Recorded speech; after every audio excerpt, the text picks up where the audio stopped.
오늘 열왕기상 18장 말씀 함께 살펴보고 주신 은혜 함께 나누겠습니다. 지난 시간 살펴봤던 17장을 잠시 생각해 보고 가면 하나님께서 엘리야를 통해 그 철저히 어둠의 길을 걸어가고 있었던 이스라엘을 향해서 심판하시는 내용이었습니다. 그래서 비를 내리지 않고 그로 인해 가뭄이 그 땅을 메마르게 하시는 그러한 저주의 심판의 메시지를 선포하게 하셨고, 또 이에 아합을 피해서 엘리야를 숨겨 주셨던 하나님의 보호하시는 그런 장면들을 우리가 볼 수 있었습니다. 극심한 가뭄 중에도 하나님은 엘리야를 그리 시냇가로 숨기셨고, 거기서 특별히 까마귀를 통해서 그 부정한 짐승 까마귀를 통해서조차도 하나님의 백성을, 하나님의 사람을 먹이고 입히셨습니다. 뿐만 아니라 사르밧 과부의 집을 통해서도 생명을 지속적으로 공급하시며 그를 보호해 주시는 그러한 모습을 우리가 볼 수 있습니다.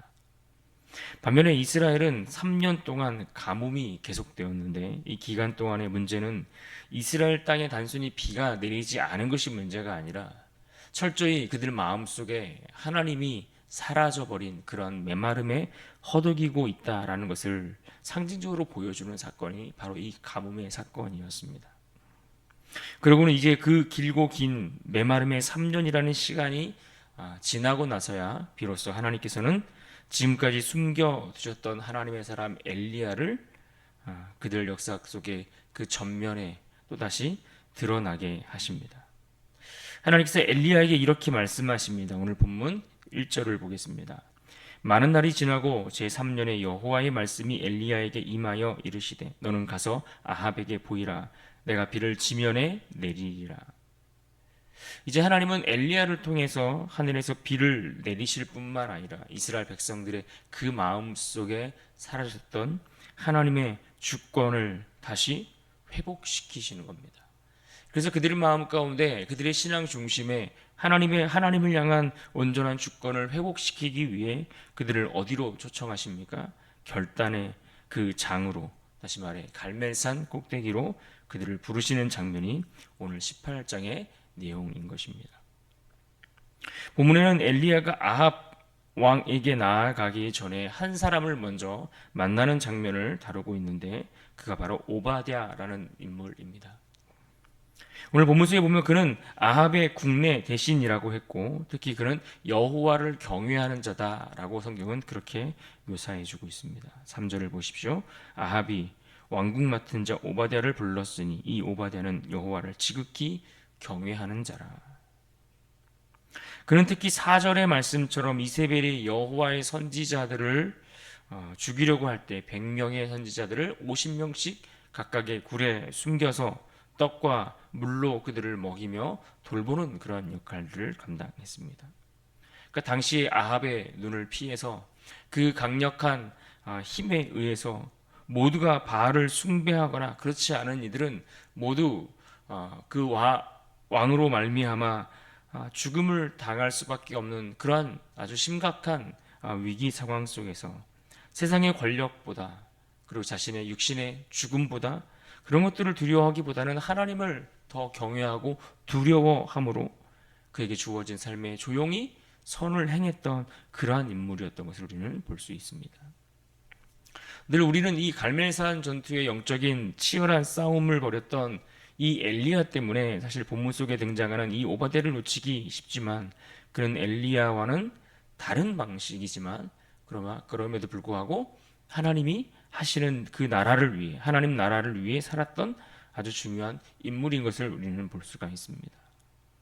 엘리야가 광야에서 하나님의 말씀을 외치는 그러한 선지자였다라고 한다면, 오바댜는 궁중에 살고 있었지만 그러나 하나님을 경외하며 여전히 그는 하나님 앞에 선한 일을 행했던 그런 사람이다라고 할 수 있습니다.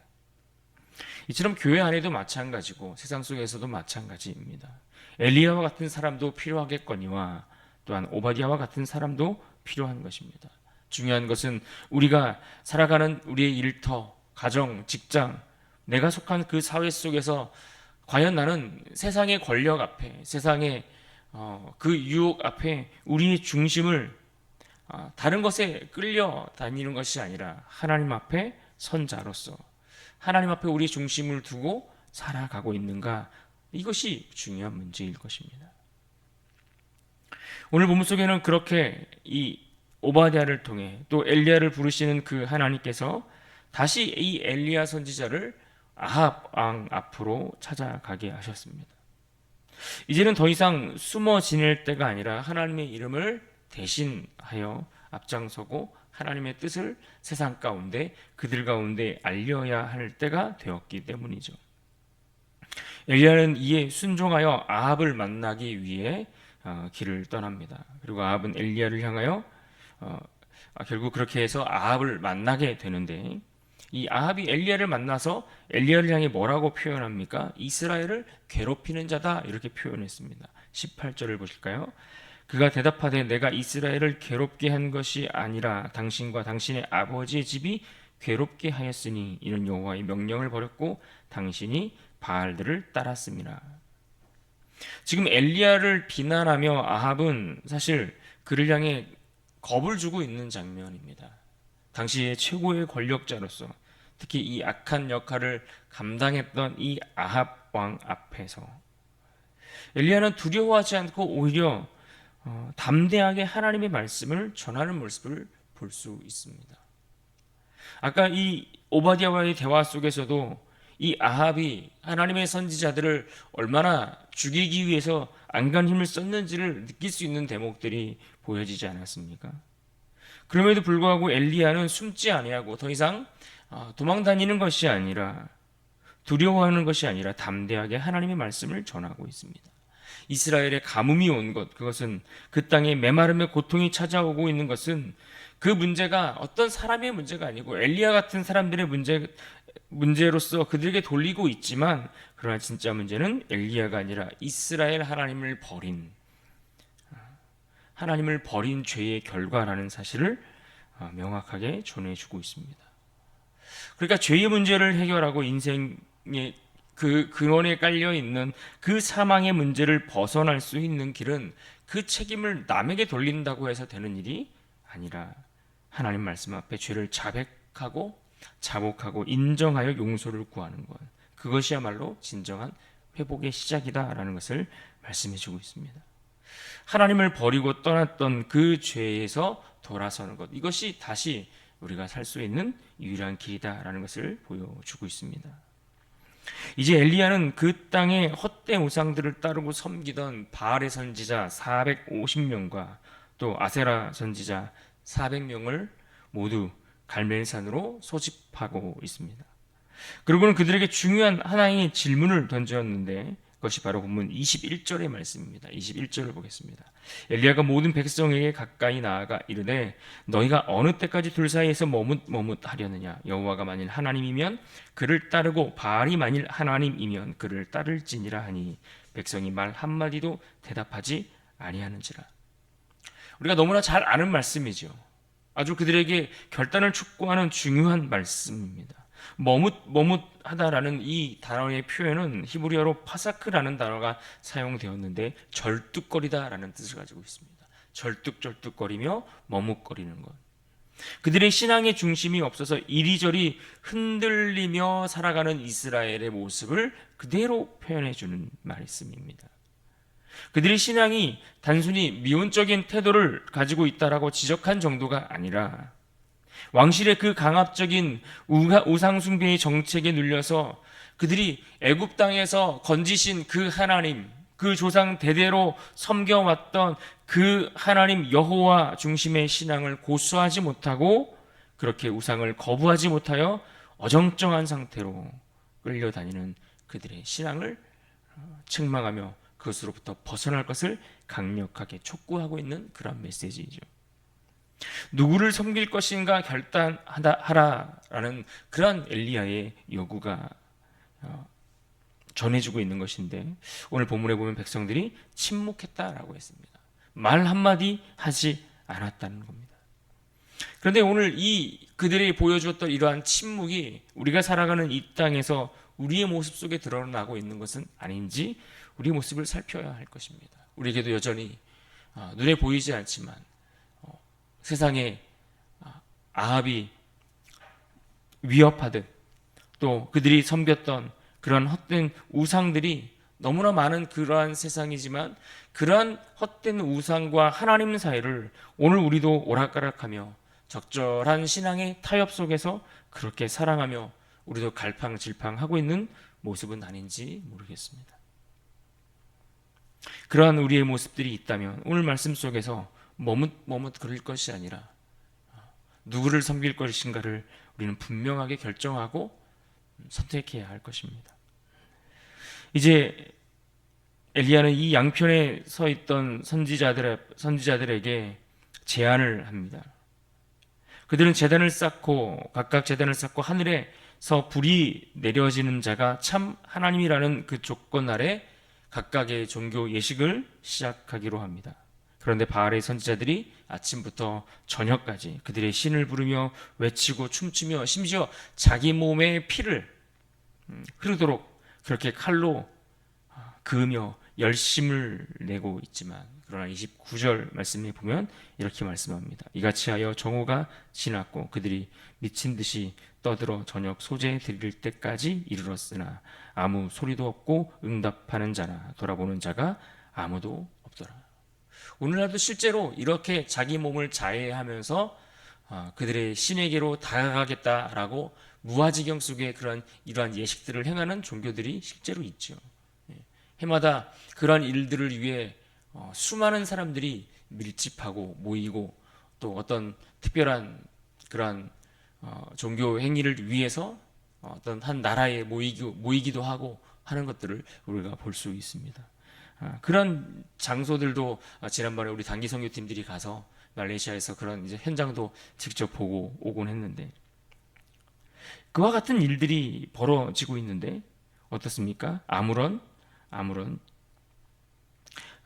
일들이 벌어지지 않고 있습니다. 29절 다시 보면 이같이 하여 정오가 지났고 그들이 미친 듯이 떠들어 저녁 소재 드릴 때까지 이르렀으나 아무 소리도 없고 응답하는 자나 돌아보는 자가 아무도 없더라. 여러분 이것이 바로 이 땅에서 사람들이 목매어 살아가는 헛된 우상들이 보여주는 그들의 무력함입니다.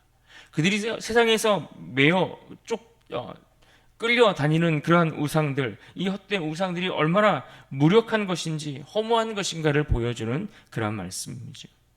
우리가 그토록 바라는 성공과 명예, 돈 또는 세상에서의 인정, 그것이 무엇이든 간에 우상이라는 것은 그 어떤 생명력도 기대할 수 없다라는 것입니다. 그것들은 우리에게 어떤 만족을 줄 수도 없고 그것은 우리에게 어떤 응답을 주지도 못하는 죽은 헛된 것에 불과하다라는 것이죠. 그러나 어떻습니까? 살아계신 하나님은 다릅니다. 오늘 말씀 30절 이하에서 하나님이 어떻게 다른가를 분명하게 보여주고 있습니다. 바알의 선지자들은 종일 부르짖고 피를 흘리며 제단에 뛰어 올라도 아무런 응답을 얻지 못하지만 엘리야가 하나님 앞에 기도하기 시작했을 때의 그 기도에 대한 응답은 전혀 달랐습니다. 엘리야는 백성에게 다가와 무너진 여호와의 제단을 다시 쌓게 했습니다. 돌 12개로 제단을 세웠다고 했는데 이것은 12지파 이스라엘을 상징하죠. 심지어 물을 3번이나 붓고 여호와께 기도했다라고 했습니다. 철저히 웬만해서는 그 불이 임해도 불이 붙을 수 없는 상황을 만들어 놓고 기도하고 있는 것입니다. 37절을 보십시오. 여호와여 내게 응답하옵소서. 내게 응답하옵소서. 이 백성에게 주 여호와는 하나님이신 것과 주는 그들의 마음을 되돌이키심을 알게 하옵소서 하매. 이 기도는 단순히 불을 달라는 기도가 아닙니다. 헛된 우상과 죽은 자를 쫓는 세상 앞에서 살아계신 하나님을 그들에게 드러내고 하나님의 백성들을 회복하기 위한 그러한 기도였습니다. 그리고 그 기도에 하나님께서 이렇게 응답하십니다. 38절을 보십시오. 이에 여호와의 불이 내려서 번제물과 나무와 돌과 흙을 태우고 또 도랑에 물을 핥은지라. 하늘에서 불이 내려와 번제물뿐만 아니라 돌과 물과 흙까지 모두 다 살라버렸다라고 말씀했습니다. 그리고 이 장면을 목격한 백성들이 그 자리에서 보여주었던 반응이 중요합니다. 39절을 보십시오. 모든 백성이 보고 엎드려 말하되 여호와 그는 하나님이시로다. 여호와 그는 하나님이시로다 하니.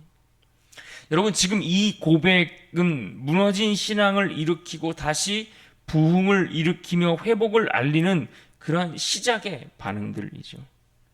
하나님은 바로 지금 이와 같은 결단을 우리에게 요구하고 있는 겁니다. 결단 없이 어정쩡하게 세상과 하나님 사이를 왔다 갔다 하며 양다리를 걸치고 있는 그러한 모습으로 살아가는 자들이 아니라 하나님만이 참 하나님이심을 인정하는 그 고백을 가지고 살아가는 자로서 일어서기를 기대하고 계시다라는 겁니다. 오늘 우리를 향한 하나님의 바람이시죠. 하나님을 하나님으로 인정하고 엎드릴 때에 하나님의 불은 오늘도 우리의 심령 가운데, 우리의 삶 가운데 임하는 줄로 믿습니다. 이제 오늘 본문 40절 이하에서 그 헛된 우상을 따르던 자들의 최후가 소개되고 있습니다. 엘리야가 이 바알의 선지자들을 기손신으로 끌고 가 모두 처형합니다. 우상을 제거함으로 죄의 원인을 없앰으로 진정한 회복을, 다시 마른 땅에 비가 오도록 하는 일을 행하고 있는 것입니다. 44절 상반절입니다. 일곱 번째 이르러서는 그가 말하되 바다에서 사람의 손바닥만한 작은 구름이 일어나나이다. 엘리야가 무릎을 꿇고 7번 기도한 끝에 손바닥만한 구름이 하늘에 떠올랐고, 결국 가뭄과 메마름에 고통받던 땅에 비가 다시 내리기 시작했다라고 말씀하고 있습니다. 결국 회개의 그 기도가 회복을 가져다 주었습니다. 성령의 불이 임함으로 회복의 단비를 내렸습니다. 하나님의 은혜가 회복된 그 단비처럼 그 땅에 다시 비가 내리기 시작했습니다. 지금 열왕기상 18장의 이 절정은 누가 봐도 이 갈멜산 위에 내렸던 그 하나님의 불이 내리는, 임하시는 그러한 장면이라고 사람들은 생각할 것입니다. 그러나 실제로 오늘 말씀 속에서 그 장면보다 더 위대한 장면은 무엇이라고 할 수 있을까요? 그것은 바로 그 장면을 보며 목격했던 백성들의 입에서 터져나온 그 고백 아니겠습니까? 39절을 다시 보면 모든 백성이 보고 엎드려 말하되 여호와 그는 하나님이시로다, 여호와 그는 하나님이시로다 하니. 여호와 그는 하나님이시로다, 여호와 그는 하나님이시로다. 이 말씀은 오늘 우리가 붙들어야 할 말씀이고 오늘 우리의 고백이 되어야 할 줄로 믿습니다. 이 고백은 더 이상 지식이 아닌 삶의 경험이고, 그것은 머뭇거림이 아닌 결단을 하나님 앞에 드러내는 그러한 고백입니다.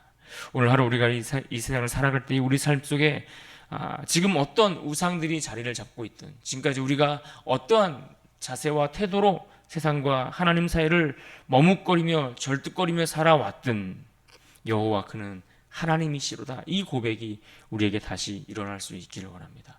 그래서 이 세상 가운데 우리가 흔들리지 않고 우리의 중심을 하나님 앞에 잘 두고 이 고백처럼, 이 고백을 통해 우리의 가정에, 교회, 일터에 하나님의 말씀이 다시 선포되고 그 말씀을 통한 치유와 하나님의 일으키심들을 우리 모두가 경험할 수 있기를 주님의 이름으로 축복합니다.